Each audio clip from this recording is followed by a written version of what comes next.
en effet, je vais vous parler de gag du citrate. Alors, qui parmi vous fait du citrate?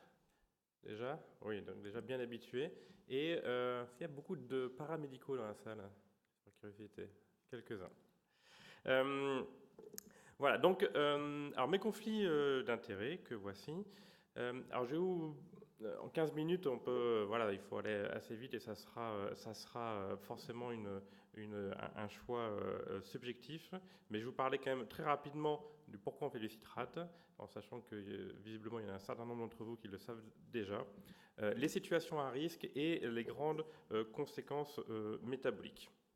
Alors, tous ceux qui sont dans la salle et qui font du citrate, je pense, enfin vous pouvez me contredire, mais il n'y a pas grand monde qui reviendrait à l'héparine une fois que vous avez adopté le citrate, et notamment pour les quelques paramédicaux. Clairement, le citrate, son bénéfice, c'est quoi? Alors, c'est pas de sauver les malades, hein, il faut pas être trop ambitieux, mais quand même, clairement, c'est d'augmenter la durée de vie des circuits. Christophe l'a bien montré, et là, il y a une concordance quand même de données dans la littérature. Quand on fait du citrate, on a une augmentation de la durée de vie des circuits et moins de thrombose et moins de changement de circuits. Et c'est associé aussi souvent à moins de transfusion sanguine, qui est le corollaire de moins de circuits qui thrombosent. Alors, il faut quand même si ce citrate, ça marche très bien, quand on est habitué, finalement, c'est quand même pas compliqué, mais il faut quand même un minimum de règles à respecter, justement, pour éviter les gags principaux. La première, c'est d'avoir une machine qui soit prête, qui soit équipée pour faire du citrate. Alors maintenant, les constructeurs ont beaucoup progressé, c'est des machines qui sont très ergonomiques. En réanimation, globalement, la plupart d'entre nous utilisent des machines avec des algorithmes qui sont intégrés, mais quand même, parfois, de temps en temps, on entend quand même des algorithmes un peu faits maison. Et ça, je pense que, hormis des protocoles d'études, au jour le jour, c'est très hasardeux. Il faut des séances de formation, c'est comme pour tout, mais il faut se former. Et il faut se former à la technique, comment on monte la machine, mais aussi tout le monde, y compris les paramédicaux, comprendre les bénéfices et les risques, parce que la réaction à l'adaptation du protocole passera beaucoup par la compréhension des risques et des événements indésirables qui sont liés au protocole, et y compris les paramédicaux, ça c'est très important. Il faut, là vous en avez parlé, des protocoles écrits précis et adaptatifs, comme l'a mentionné Frédéric Schorgen, c'est-à-dire clairement qui est dans ces protocoles la conduite à tenir en cas de survenue d'un effet indésirable du citrate, qui soit clairement expliqué et avec l'enchaînement des actions à mener. Et ensuite, alors même si c'est ça, si c'est peut-être le point le moins consensuel, je pense quand même que c'est mieux qu'il y ait un calcium délocalisé dans le service. C'est des pratiques qui peuvent changer entre les pays, entre les réanimations, mais c'est quand même, à mon avis, quand même à recommander, et y compris pour pas uniquement les effets indésirables, mais pour adapter plus facilement les posologies de citrate. Alors les situations à risque, elles découlent du mode de fonctionnement et du métabolisme du citrate. D'abord, ce qu'il faut comprendre, c'est que le citrate, c'est un excellent anticoagulant, ça marche très très bien, mais que l'intervalle thérapeutique est étroit. Moi, quand j'étais interne, on disait par exemple, dans le choc hémorragique, on a très peur de l'hypocalcémie parce que ça inhibe la coagulation, et les hypocalcémies à 0,9, c'est très embêtant pour la coagulation. Alors l'hypocalcémie à 0,9, c'est très embêtant, pour l'hémodynamique surtout, mais pas tellement pour la coagulation, parce qu'à 0,9, la coagulation, elle se fait très bien. L'hypocalcémie à 0,9, ça inhibe pas du tout la coagulation. Pour inhiber la coagulation, il faut avoir une hypocalcémie ionisée qui est profonde. Vous voyez ici, c'est la formation du thrombus en élastométrie, et vous voyez que le thrombus, l'allongement de la formation du caillot et donc l'anticoagulation, ne se fait que des hypocalcémies ionisées inférieures à 0,35 globalement, c'est-à-dire qu'il faut avoir une hypocalcémie très profonde pour inhiber la coagulation.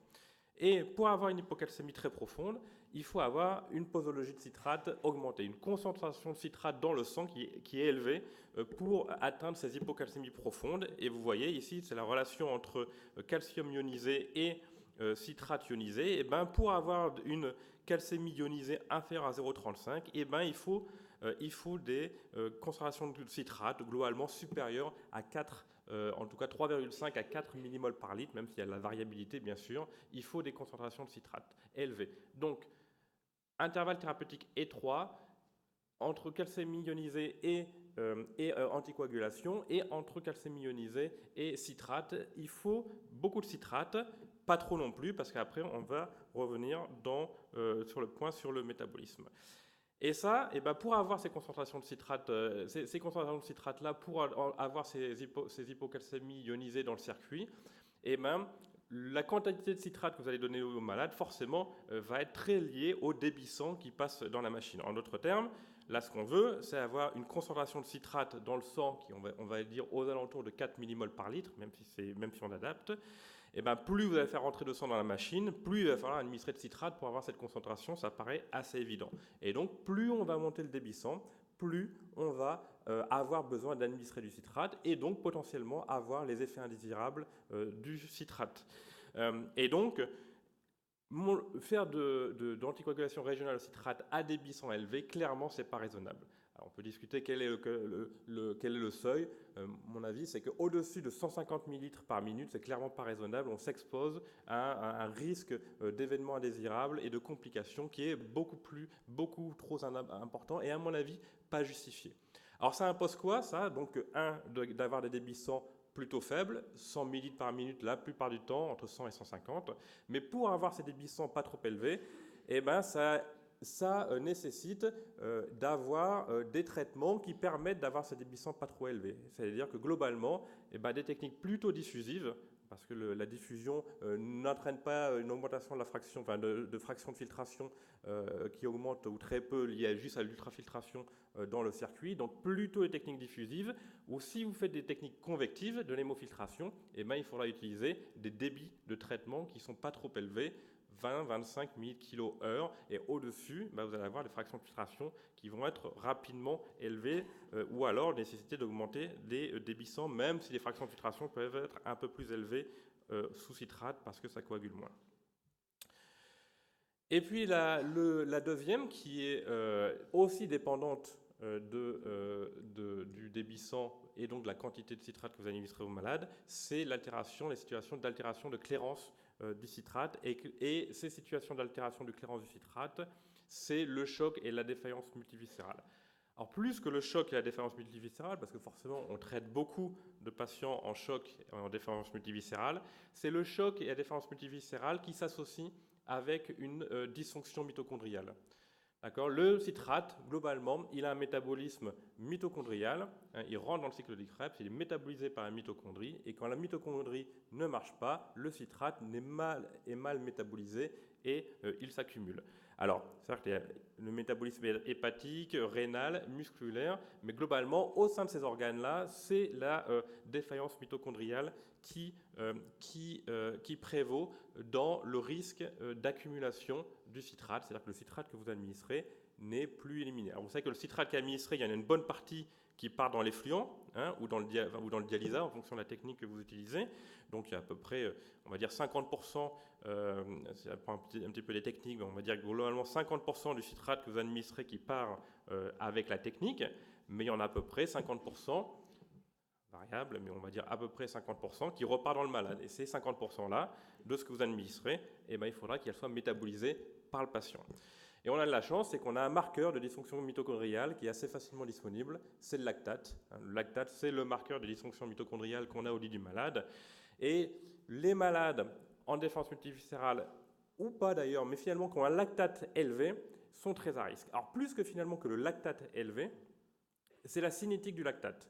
Un malade grave qui arrive avec un lactate élevé, mais qui baisse rapidement avec les premières manœuvres de réanimation, finalement, probablement que la dysfonction mitochondriale n'est pas au premier rang et qu'il y a peut-être seulement un peu d'activation bêta-adrénergique liée au choc, un peu d'hypoperfusion, mais la dysfonction mitochondriale n'est probablement pas au premier rang.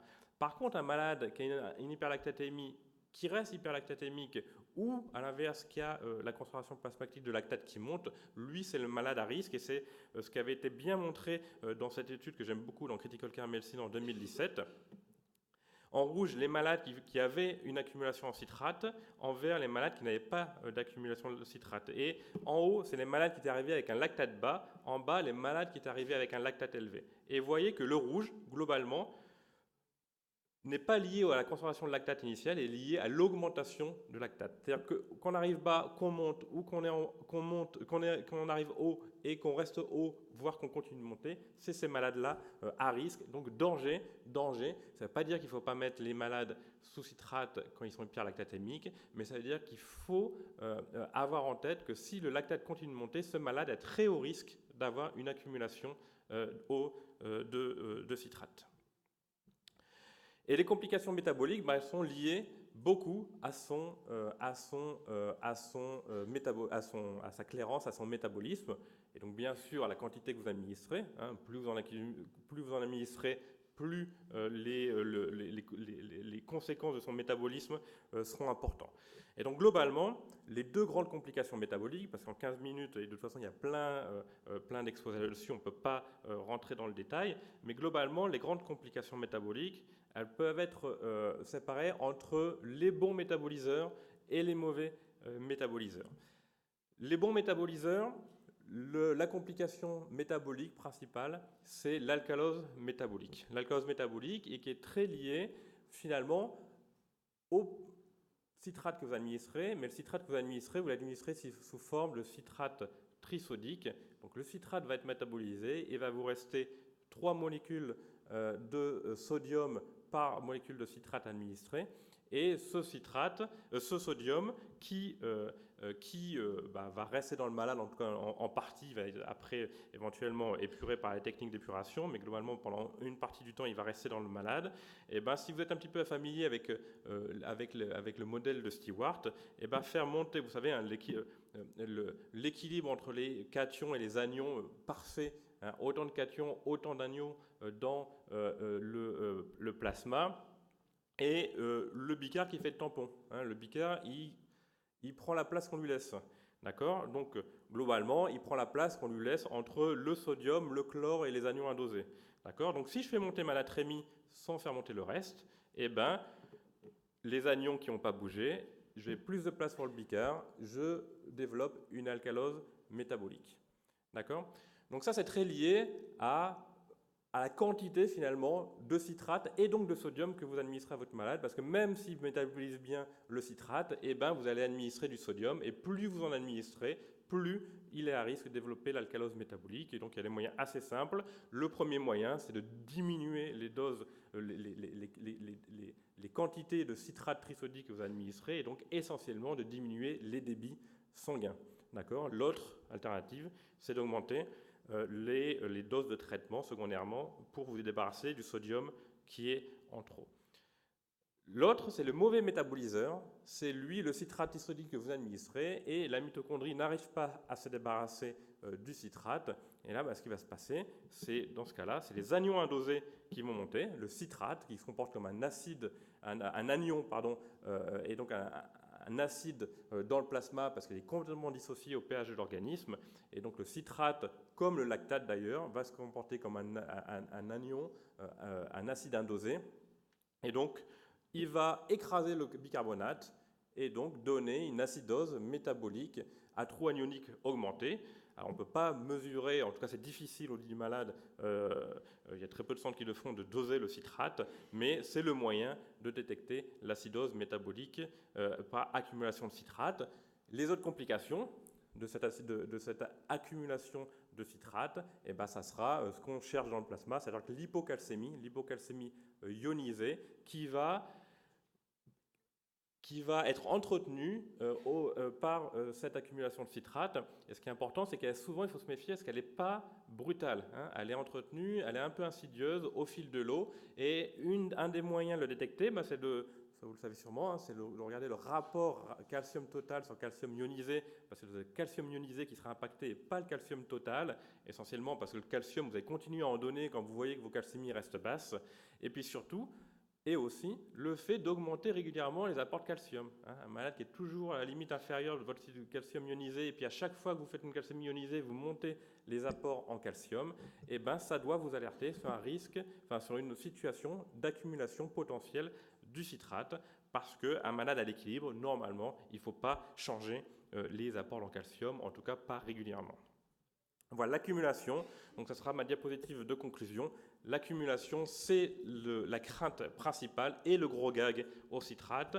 Et on y pense, ou on est alerté sur les situations à risque quand le lactate augmente, quand le malade, bien sûr, est hypocalcémique, là c'est souvent une accumulation qui est importante, quand il y a une nécessité d'augmenter les débits de calcium du fait d'une hypocalcémie qui n'est pas forcément évidente plusieurs fois d'affilée, ou bien sûr quand il y a une acidose métabolique à trou anionique augmenté. Je vous remercie de votre attention.